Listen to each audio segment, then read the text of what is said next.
Rifle বিক্রি করতে গিয়ে হাতে নাতে গ্রেপ্তার। ঘটনাটি ঘটেছে বুধবার রাতে মুর্শিদাবাদ জেলার ডোমকল থানার যোগিন্দা এলাকায়। অভিযান চালিয়ে সন্দেহভাজন এক যুবককে হাতে নাতে গ্রেপ্তার করল ডোমকল থানার পুলিশ। ওই যুবকের কাছ থেকে উদ্ধার হয় একটি রাইফেল সহ 2 রাউন্ড গুলি।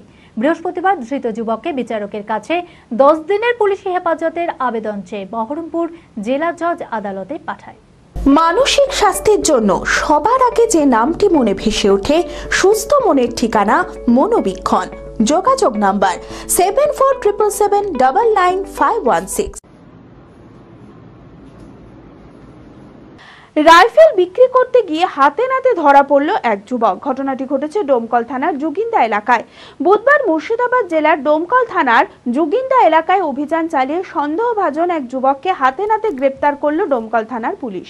তল্লাশি চালিয়ে ধৃত যুবকের কাছ থেকে একটি রাইফেল সহ 2 রাউন্ড গুলি উদ্ধার করা হয়। পুলিশ সূত্রে জানা যায়, ওই ধৃত ব্যক্তির নাম মিজানুর রহমান। তার বাড়ি ডোমকলের মোহনপুর এলাকায়।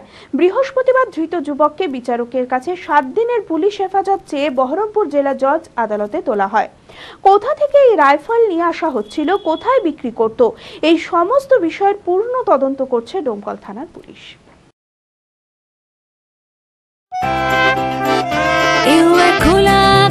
অনেক তারার মাঝে রামধনু রঙে যেখানে সবাই সাজে সাজে, নামি হোক কিংবা দামি পেয়ে যাবে সব রকমই। ছোট হোক কিংবা বড়, কেনাকাটা হোক আরো আরো, নতুন ফ্যাশনে নতুন tradition, Libas family store. Libas Libas Libas family store. সপরিবারে আসুন লিবাসে, আর পুজোর কেনাকাটায় পেয়ে যান নিশ্চিত উপহার। লিবাস কাতায় বহরমপুর মুর্শিদাবাদ।